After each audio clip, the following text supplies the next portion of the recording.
Video specialist, हिसाब तो देना पडेगा। लोकांच्या मागे इड्या लावत होता, लोकांनी त्याच्या सिड्या बाहेर काढल्या। हिसाब तो देना पडेगा। कुणाचा हिसाब मागितला का नाही? ज्याच्यावर सोमय्याने आरोप केले त्यातल्या कुणाला शिक्षा झाली तुम्ही सांगा? ज्याच्यावर आरोप केले, मग ते प्रताप सरनाईक असतील, यशवंत जाधव असतील, हसन मुश्रीफ असतील, भावना गवळी असतील, अजितदादा पवार असतील, ज्याच्यावर आरोप केला तो प्रत्येक जण नंतर गद्दार गँग आणि भाजपामध्ये सामील करून घेतला, अगदी अलीकडचे अशोकराव चव्हाणांसकट। ह्या सगळ्यांच्या सगळ्या वॉशिंग मशीन,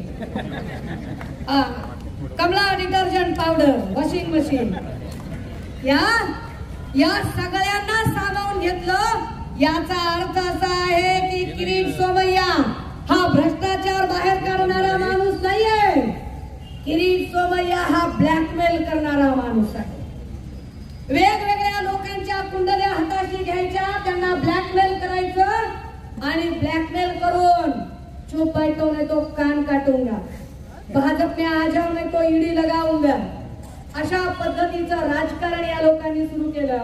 मुक्त संवाद अभियानातनं आमचा हा उद्देश होता, हे ईडीचं परसेप्शन लोकांपर्यंत पोहोचलं पाहिजे। Speed news